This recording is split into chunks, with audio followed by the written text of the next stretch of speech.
பிஸ்மில்லாஹ் ரஹ்மான் ரஹீம். கண்ணியமிக்க சகோதர சகோதரிகளே, அல்லாஹ்வின் நல்லடியார்களே, அஸ்ஸலாமு அலைக்கும் வரஹ்மத்துல்லாஹி வபரகாத்துஹு. அல்ஹம்துலில்லாஹ். அல்லாஹும்ம ஸல்லி அலா முஹம்மதின் வஅலா அலி முஹம்மதின் வபாரிக் வஸல்லிம். இன்னைக்கு நம்ம பார்த்தோம்னா ஒரு சிறப்புக்குரிய அமலை தான் பார்க்க போறோம். ஒரு வருஷத்தையே நம்ம முடிச்சுட்டு அடுத்த வருஷத்துக்குள்ள போறோம். நமக்கு வருடம் அப்படிங்கறதெல்லாம் பாத்தீங்கன்னா அரபு மாதங்களை வைத்து தான் நம்ம கால்குலேட் பண்றோம். இருந்தாலும் நாம இருக்கக்கூடிய நாடுகள்ல எல்லாம் பாத்தீங்கன்னா நம்மளுடைய எல்லா வேலைகளும், தொழிலாகட்டும், படிப்பாகட்டும், இன்னும் நம்முடைய வாழ்க்கை சம்பந்தமான எல்லா விஷயங்களுமே பாத்தீங்கன்னா இங்க இருக்கக்கூடிய இங்கிலீஷ் கேலண்டர் படிதான் இருந்துட்டு இருக்கு. இப்ப நமக்கு பாத்தீங்கன்னா ஒரு வருடமே முடிஞ்சு 2025 முடிஞ்சு 2026க்குள்ள போறோம். எப்பயுமே ஒரு காரியத்தை செய்யும் போது, அதாவது ஒரு தொழிலை ஆரம்பிக்கும் போது, ஒரு தேவையை நம்ம நிறைவேற்றிக் கொள்ளும் போது, ஒரு புது தொடக்கத்தை ஆரம்பிக்கும் போது, ஒரு புது வருடத்தை ஆரம்பிக்கும் போது ஒரு சில விஷயங்களை நம்ம செய்யணும். அதை நம்ம செய்து கொள்வது அப்படிங்கறதே நம்ம அல்லாஹ்விடத்துல இருந்து என்ன பண்றோம், பாதுகாப்பை பெற்று அந்த ஒரு வருஷமே நமக்கு நல்லதா அமையறதுக்கான காரணமாக அமையுது. அப்படிப்பட்ட ஒரு 3 விஷயம் இருக்குது.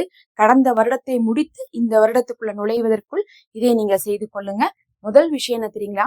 முதல்ல இந்த 2025 முழுவதுமாக அல்லாஹ் நமக்கு என்ன பண்ணிருக்காங்க, ஏராளமான அருட்கொடைகளை கொடுத்திருப்பான். உண்மையாலுமே ஒரு வருஷம் இருக்குன்னா அந்த ஒரு வருஷத்துல அல்லாஹுடைய அருட்கொடைகள் இல்லாம நம்ம கடந்து போயிருக்கவே முடியாது. ஒவ்வொரு சின்ன சின்ன விஷயம் கூட அல்லாஹுடைய அருட்கொடை தான்.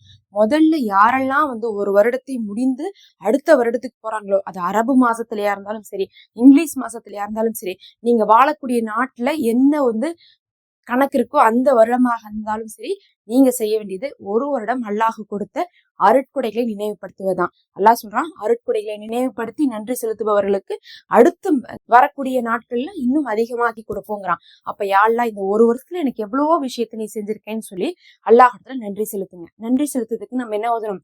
அல்ஹம்துலில்லாஹ் ஓதணும். அதே ரொம்ப நீங்க முக்கியமா ஒரு விஷயத்த தெரிஞ்சுக்கணும். நீங்க அல்லாஹ்விடத்துல நன்றி செலுத்தும் போது நீங்க என்ன சொல்லணும்னா, இதெல்லாம் நீ செஞ்சிருக்கேன்னு சொல்லி நன்றி செலுத்துங்க. இந்த ஒரு வருஷத்துல அல்லாஹ் கொடுத்த சின்ன விஷயம் உங்களுக்கு மறந்து போலாம், ஆனா பெரிய விஷயம் உங்களுக்கு மறந்து போறதுக்கு வாய்ப்பே கிடையாது.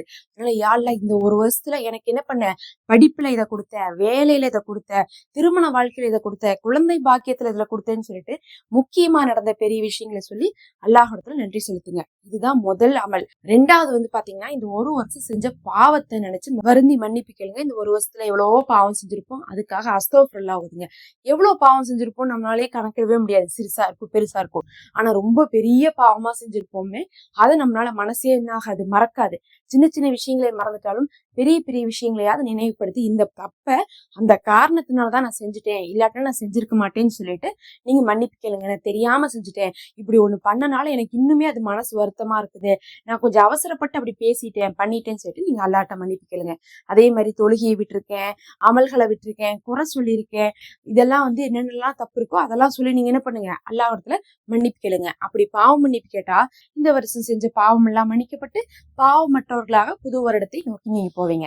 அடுத்தது இது 2 மாதிரி மூணாவது ஒரு விஷயம் இருக்கு. அது என்னன்னு சொல்லிட்டு பாத்தீங்கன்னா, அதுதான் நம்ம துவா செய்வது. ஏன்னா என்னதான் நடந்திருந்தாலும் முடிஞ்சது முடிஞ்சிருச்சு, இனி புதுசாதான் நமக்கு ஆரம்பிக்க போதுங்கும் போது புது வருடத்தை எப்படி ஆரம்பிக்கணும், துவா செய்து அல்லாஹ்விடத்துல ஆரம்பிக்கணும். அப்ப அல்லாஹ்விடத்துல புது வருடத்துக்காக என்ன பண்ணுங்க, துவா செய்யுங்க. எனக்கு இதெல்லாம் வேணும், கடந்த வருடத்துலதான் என்னுடைய நிலைமை இப்படி இருந்துச்சு, இனி புது வருடமாவது எப்படி இருக்கணும், எனக்கு ஆசைப்பட்ட வேலை கிடைக்கணும், வாழ்க்கை கிடைக்கணும், வசதி கிடைக்கணும், வருமானம் கிடைக்கணும், எனக்கு என்னென்ன நல்லதெல்லாம் இருக்கோ அந்த நல்லது எல்லாத்தையும் இந்த புது வருடத்துல அமைச்சக்கூடிய அல்லான்னு சொல்லிட்டு நீங்க அல்லாஹ்விடத்துல துவா செய்யுங்க. இந்த 3 விஷயங்கள் தான் ஒரு விஷயத்தை விட்டுட்டு இன்னொரு விஷயத்துக்கு நம்ம புதுசா போகும்போது செய்ய வேண்டியது. ஒண்ணு என்னது, பாவம் மன்னிப்பு கேட்கறது, செஞ்ச எல்லா பாவத்துக்கும் மன்னிக்கிறது. ரெண்டாவது என்னது, நன்றி செலுத்துறது, அல்லாஹ்வை நினைத்து அவன் கொடுத்த அருட்கொடைகளுக்கு நன்றி செலுத்துவது. நன்றி செலுத்துறதுக்கு நம்ம அவன்கிட்ட புகழ்ந்தாவே நன்றி செலுத்துறது மாதிரி ஆயிரும். மூணாவது என்னது, நமக்கு தேவையான ஒரு விஷயத்தை துவா செஞ்சுட்டு ஆரம்பிக்கிறது. இல்ல எனக்கு என்ன நடக்க போகுதுன்னு தெரியல, நல்லதா நடக்கும் இந்த வருஷம் ஃபுல்லா அப்படின்னு சொல்லிட்டு துவா செஞ்சுட்டு ஆரம்பிங்க. நிச்சயமா எண்ணங்களை கொண்டுதான் அமல்கள் ஏற்றுக்கொள்ளப்படும். உங்களுடைய எண்ணங்கள்ல எப்படி இருக்குதுங்கிறத பொறுத்து அல்லாஹ் என்ன பண்ணுவான், இனி வரக்கூடிய வருடம் முழுவதும் உங்களுக்கு சிறப்பாக்கி வைப்பான். இதை நீங்க செய்து கொள்ளுங்க. அல்லாஹ் உங்களுக்கு சிறந்ததை தருவானாக. ஆமீன் யா ரப்பல் ஆலமீன். நம்ம பயன் தரக்கூடிய அமல்களை தான் போடுறோம். மறக்காம சப்ஸ்கிரைப் பண்ணி லைக் பண்ணி வச்சுக்கோங்க. நம்ம சேனல்ல மெம்பர்ஷிப் இருக்கு, ஹதியாவாக விரும்புறவங்க ஜாயின் பண்ணிக்கோங்க. அது நமக்கு ரொம்ப ஹெல்ப்ஃபுல்லா இருக்கும்.